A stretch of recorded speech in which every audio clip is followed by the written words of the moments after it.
Hello friends, welcome back to my channel. ఈరోజు video అయితే మనం పొట్టు మినపప్పుతో వడియాలు ఎలా చేసుకోవచ్చు అని చెప్పేసి. సో ఈ సమ్మర్లో అయితే అందరూ చేసే పనులు వడియాలు పెట్టడం, పచ్చళ్ళు పెట్టడం కామనే కదా. సో చూడండి, నేనైతే 1 కేజీ పప్పు తీసుకుంటున్నాను. పొట్టు మినపప్పు అనమాట. అంటే మినువుల్ని మనం మిల్లికేస్తే అది పప్పులాగా వస్తుంది కదా. సో దాన్ని నానబెట్టుకుంటున్నాను. అంటే నైట్ 10 o'clock అలా నానబెడతాను, మార్నింగ్ 6 o'clock అలా కడుగుతాను అనమాట. మన ఇష్టము. మినిమం 5 to 6 hours నానితే చాలు. అంతకన్నా ఎక్కువ నానబెట్టినా కూడా ఏం ప్రాబ్లం ఉండదు.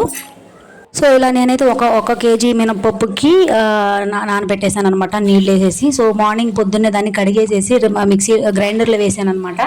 మిక్సీలో అది కూడా వేయచ్చు, కానీ అది వడియాలు బాగా గట్టిగా ఉంటాయి. ఎండిపోయిన తర్వాత తినలేము వేపుకున్న తర్వాత. అందుకని మనం గ్రైండర్లో వేసుకోవడమే బెటర్ అనమాట. అండ్ గ్రైండర్లో వేయడం వల్ల కూడా పప్పు అయితే ఒదిగిస్తుంది, టేస్ట్ కూడా బాగుంటుంది అనమాట, రాయితో నలుగుతుంది కాబట్టి. అండ్ నేనైతే ఇలా అది గ్రైండ్ చేసేటప్పుడు వీడియో తీయడం కుదరలేదు. సో గ్రైండ్ చేసేసిన తర్వాత పప్పు అయితే ఇలా వచ్చింది. చూడండి, నేనైతే వడియాలు పెట్టేస్తున్నాను. ఏమేమి వేసానంటే ఇందులో మినపప్పు మనం గ్రైండర్ పట్టేటప్పుడు కొంచెం అల్లం, పచ్చిమిరపకాయ వేరేగా మిక్సీ పట్టేసేసి ఇందులో కలుపుకోవాలి. తర్వాత టేస్ట్కి తగ్గట్టు సాల్ట్ వేసుకోవాలి, అంతే. అంతకుమించి ఇంకేం కలపవసరం లేదు ఇందులో. ఇంకా పప్పు అయితే ఎలా రుబ్బుకోవాలంటే మనం గారెల పప్పు రుబ్బుకుంటాం కదా. సో అంతగా మరీ గట్టిగా కాకుండా మరీ లూజ్గా కాకుండా మీడియంగా మనం రుబ్బుకుంటే సరిపోతుంది. సో చూడండి, ఇలా మనకి వేస్తుంటే మనకి చేతికి అలా ఆ ఉడియం అనేది అలా రావాలన్నమాట. సో అలా వేసేసాను నేను ఎండలో. ఈ మార్నింగ్ ఈ పని అంతా అయిపోయేసరికి ఇంట్లో 9:30 అయిపోయింది. సో 9:30కి స్టార్ట్ చేశాను నేను. బాగా ఎండ వేస్తుంది అనమాట ఇది. సో ఎండలో కూర్చొని వేసాను.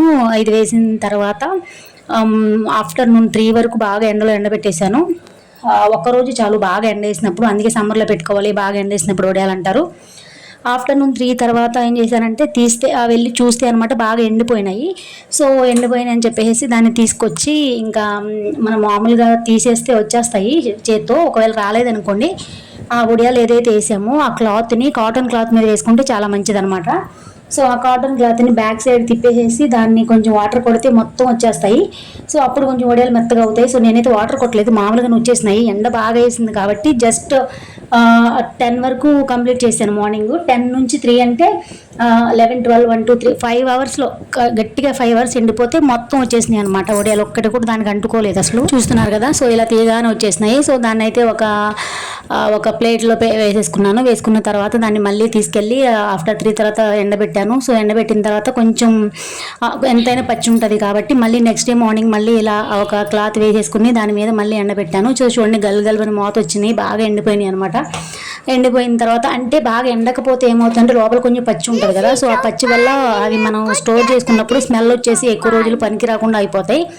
లేదా మనం వేపుకునేటప్పుడు ఈ చెమ్మ వల్ల నూనె ఎక్కువ లాగేసేస్తాయి, తినలేమన్నమాట. అందుకని సో ఇలా బాగా 2 రోజులు ఆ నెక్స్ట్ డే బాగా ఎండిపోయి మనం గల్గల్లని సౌండ్ వచ్చే వరకు ఎండితే సరిపోతుంది.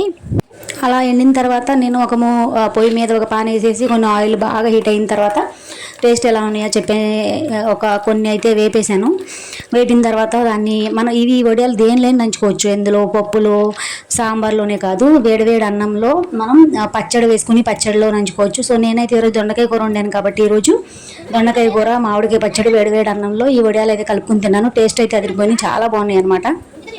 సింగిల్గా వేసాను కాబట్టి 1 కేజీ పప్పు కన్నా ఎక్కువ అయితే వేయలేకపోయాను. సో అది సరిపోతుందనమాట.